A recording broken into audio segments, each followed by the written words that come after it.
दोस्तों नमस्कार।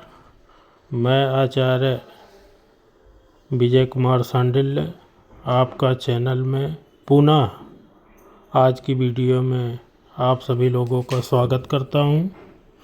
और आज मैं आंवले वृक्ष की महत्तम के बारे में बताऊंगा, जो कि आंवले के वृक्ष का कार्तिक मास में क्या महात्म्य है। दोस्तों, कार्तिक माह के शुक्ल पक्ष की चतुर्दशी को आंवले का पूजन करना चाहिए। आंवले का महान वृक्ष सब पापों को नाश करने वाला है। चतुर्दशी का नाम वैकुंठ चतुर्दशी है, अर्थात जो चतुर्दशी कार्तिक में पड़ती है उसका नाम वैकुंठ चतुर्दशी है। इस दिन आंवले की छाया में जाकर मनुष्य राधा सहित देव देवेश्वर श्री हरि का पूजन करे। उसके बाद आंवले की 108 प्रदक्षिणा करे। फिर साष्टांग प्रणाम करके परमेश्वर श्याम सुंदर श्री कृष्ण जी की प्रार्थना करें। आंवले की छाया में बैठकर कथा को सुने। फिर ब्राह्मणों को भोजन करवाए और यथाशक्ति दक्षिणा दे। ब्राह्मणों को संतुष्ट होने पर मोक्षदायक श्री हरि विष्णु बहुत प्रसन्न होते हैं। पूर्व काल की बात है, जब सारा जगत एकार्ण वर्णों के जल में निमग्न हो गया था, समस्त चराचर प्राणी नष्ट हो गए थे। उस समय देवादिदेव सनातन परमात्मा ब्रह्मा जी अविनाशी परम ब्रह्म का जप करने लगे थे। ब्रह्म का जप करते करते उनके आगे श्वास निकला। साथ ही भगवत दर्शन के अनुरागवश उनके नेत्रों से जल निकल गया। इन प्रेम के आंसू से परिपूर्ण जल की बूंदें पृथ्वी पर पड़ी। उसी से आंवले का महान वृक्ष उत्पन्न हुआ। तो दोस्तों, ब्रह्मा जी ने जब परब्रह्म की तपस्या और जप करने लगे, उस समय जप करते करते उनके आगे श्वास निकला। साथ ही भगवत दर्शन के अनुरागवश उनके नेत्रों से जो जल निकला, वह जल की बूंदें जो पृथ्वी पर गिरी हैं, उसी से आंवले के महान वृक्ष का उत्पन्न हुआ, जिसमें बहुत सी शाखाएं और उपशाखाएं निकली थी। वह फलों के भार से लदा हुआ था। सब वृक्षों में सबसे पहले आंवला ही प्रकट हुआ, इसलिए उसे आदिरोह कहा गया है। ब्रह्मा ने पहले आंवले को उत्पन्न किया, उसके बाद ही समस्त प्रजा की सृष्टि की। जब देवता आदि की भी सृष्टि हो गई, तब वे स्थान पर आए जहाँ भगवान विष्णु को प्रिय लगने वाला आंवले का वृक्ष था। उसे देखकर देवताओं को बड़ा आश्चर्य हुआ। उसी समय एक आकाशवाणी होती है कि यह आंवले का वृक्ष सब वृक्षों में श्रेष्ठ है, क्योंकि यह भगवान विष्णु को प्रिय है। इसके स्मरण मात्र से गोदान का फल प्राप्त हो जाता है। दर्शन से दुगना फल खाने से तिगुना पुण्य होता है। इसलिए सर्वथा प्रयत्न करके आंवले का सेवन करना चाहिए, क्योंकि यह भगवान विष्णु को परम प्रिय एवं पापों को नाश करने वाला है। अतः समस्त कामनाओं की सिद्धि के लिए आंवले के वृक्ष का पूजन अवश्य करना चाहिए, क्योंकि यह समस्त दुखों का भी नाश करता है। जो मनुष्य कार्तिक में आंवले के वन में भगवान श्री हरि की पूजा तथा आंवले की छाया में भोजन करता है, उसके समस्त पाप नष्ट हो जाते हैं। आंवले की छाया में जो भी पुण्य करता है वह करोड़ों गुना हो जाता है। प्राचीन काल में कावेरी के उत्तर तट पर देव शर्मा नाम के एक विख्यात ब्राह्मण थे, जो वेद वेदांगों के पारंगत विद्वान थे। उनके एक पुत्र हुआ जो बहुत ही दुराचारी था। पिताजी उसके हमेशा उसको सतमार्ग की बात बताते थे कि बेटा, इस समय कार्तिक का महीना है जो भगवान को बहुत ही प्रिय है। तुम इसमें स्नान दान व्रत और नियमों का पालन करो। तुलसी के फूल सहित भगवान विष्णु की पूजा करो। भगवान विष्णु के लिए दीपदान, नमस्कार और प्रदक्षिणा करो। पिता की यह बात सुनकर उस पुत्र को, जो दुष्ट आत्मा था, क्रोध से जल उठा। उसके होष्ट फड़कने लगे और उसने पिता की निंदा करते हुए कहा, हे तात, मैं कार्तिक में पुण्य संग्रह नहीं करूँगा। पुत्र का यह उद्दंडतापूर्वक वचन सुनकर देव शर्मा क्रोधित हो गए। उन्होंने कहा, हे दुर्बुद्धि, तू वृक्ष के खोखले में चूहा हो जा। इस साप के भय से डरे हुए पितर ने पिता को नमस्कार करके पूछा, हे पिताजी, उस घृणित योनि से मेरी मुक्ति कैसे होगी? कृपया ये भी बताइए। इस प्रकार पुत्र द्वारा पिता को प्रसन्न करने पर ब्राह्मण ने शाप निवृत्ति का कारण भी बताया। जब तुम भगवान को प्रिय लगने वाले कार्तिक व्रत का पवित्र महात्म सुनोगे, उस समय उस कथा के श्रवण मात्र से तुम्हारी मुक्ति हो जाएगी। पिता के ऐसा कहने पर उसी क्षण वो चूहा हो गया और बरसों तक सघन वन में निवास करता रहा। एक दिन कार्तिक मास में विश्वामित्र अपने शिष्यों के साथ उधर जा रहे थे तथा नदी में स्नान करके भगवान की पूजन करने के पश्चात आंवले की छाया में बैठ गए। वहाँ बैठकर वे अपने शिष्यों को कार्तिक मास का महात्म सुनाने लगे। उस समय वह दुराचारी व्याघ्र शिकार खेलता हुआ वहाँ आया। वह प्राणियों की हत्या करने वाला ही था।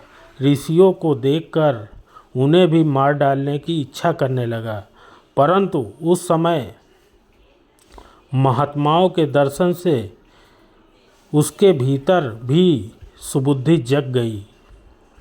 उसने ब्राह्मणों को नमस्कार किया। आप लोग यहाँ क्या करते हैं? तो इस पर विश्वामित्र जी ने कहा, कार्तिक मास सब महीनों में श्रेष्ठ माना जाता है। इस माह में जो कर्म किया जाता है वह बरगद के बीज की भांति बढ़ता है। जो कार्तिक में स्नान दान और पूजन करके ब्राह्मण भोज कराता है उसका वह पुण्य अक्षय फल देने वाला होता है। व्याघ्र इस बात को सुनता रहा और उनकी प्रेरणा से विश्वामित्र जी के कहे हुए इस धर्म ज्ञान को सुनकर शाप भ्रष्ट ब्राह्मण कुमार चूहे का शरीर छोड़कर तत्काल दिव्य देह से युक्त हो गया और विश्वामित्र को प्रणाम करके अपना सारा वृत्तांत उसने सुनाया और ऋषि की आज्ञा से विमान पर बैठकर स्वर्गलोक को चला गया। इससे विश्वामित्र और व्याघ्र दोनों को बड़ा विस्मय हुआ। व्याघ्र भी कार्तिक व्रत का पालन करके भगवान विष्णु के धाम में गया।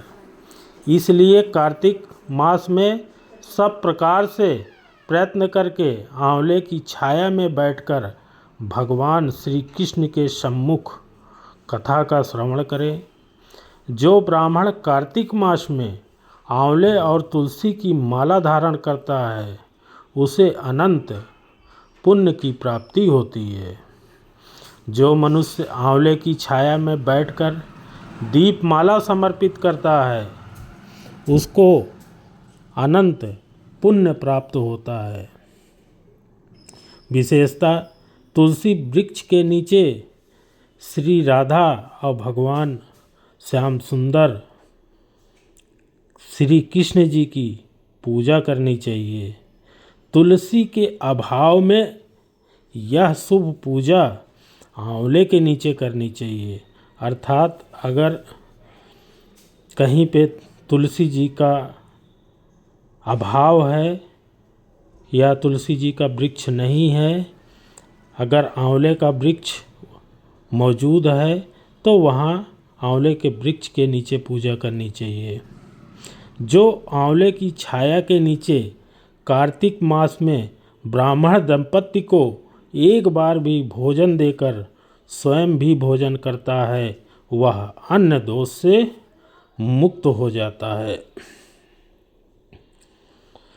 तो दोस्तों, कार्तिक मास में ब्राह्मण को और ब्राह्मण परिवार या ब्राह्मण दंपत्ति को भोजन कराकर जो प्राणी स्वयं भोजन करता है वह अन्न दोष से मुक्त हो जाता है।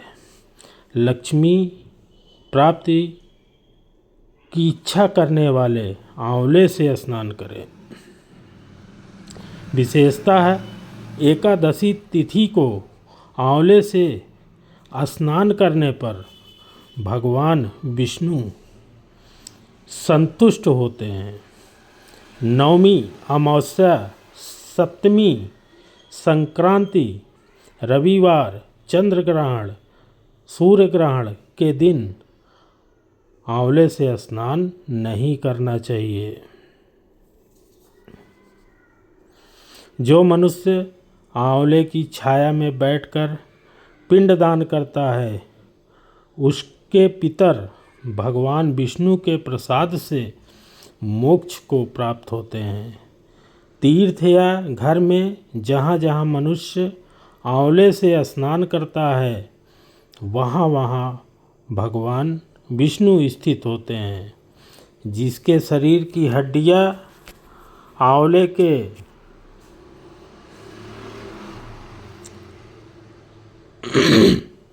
स्नान से धोई जाती है वह फिर कभी भी गर्भ में वास नहीं करता है।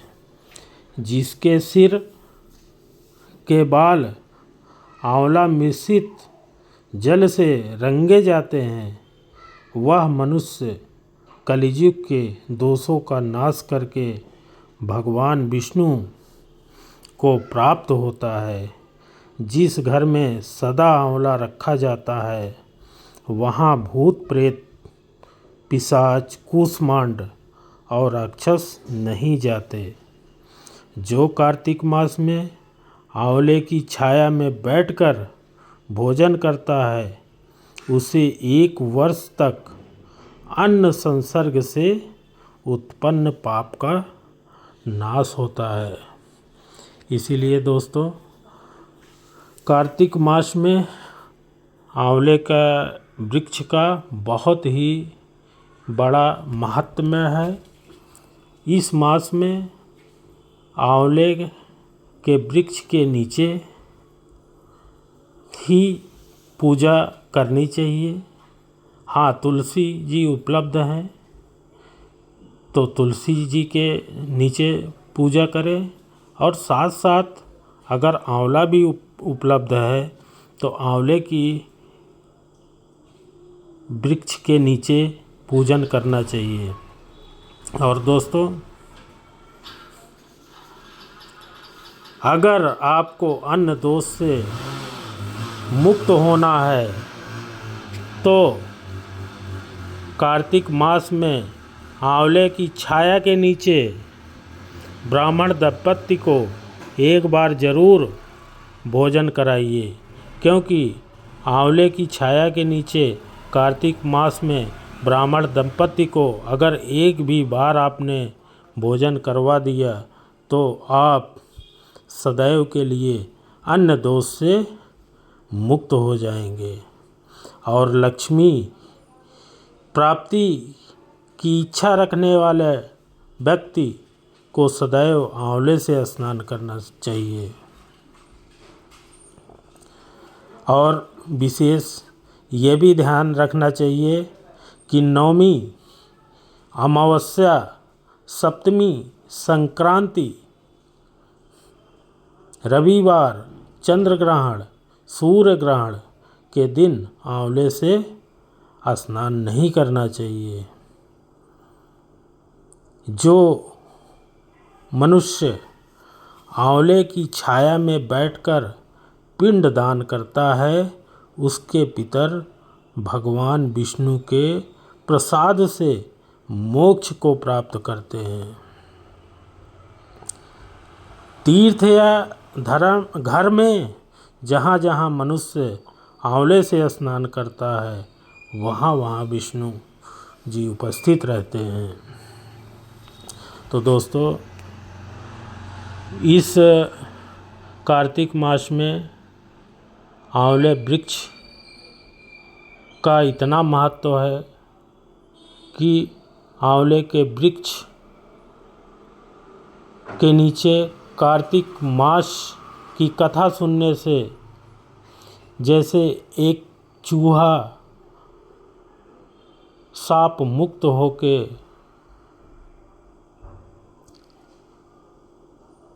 और अपने पापों का नाश करके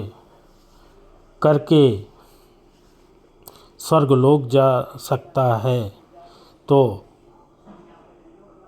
और आंवले के वृक्ष के नीचे ही कार्तिक मास में पुण्य अर्जित कर सकता है, तो हम आप लोगों के लिए भी यह किसी पुण्य से कम नहीं है। अंत में दोस्तों, मैं यही कहना चाहूँगा कि आंवले के वृक्ष के नीचे कार्तिक मास में पूजन अवश्य करना चाहिए। अगर आप शहर में रहते हैं तो गमले में अगर आंवला का वृक्ष है तो उसके नीचे, उसकी छाया के नीचे पूजन तथा भोजन करें, जिससे आपके समस्त पाप नष्ट हो जाएंगे और मनोवांछित फल की प्राप्ति होगी। दोस्तों, इस वीडियो में जो भी आपको न समझ में आए वो हमें कमेंट करके पूछ सकते हैं, जिसका उत्तर आपको दिया जाएगा। धन्यवाद।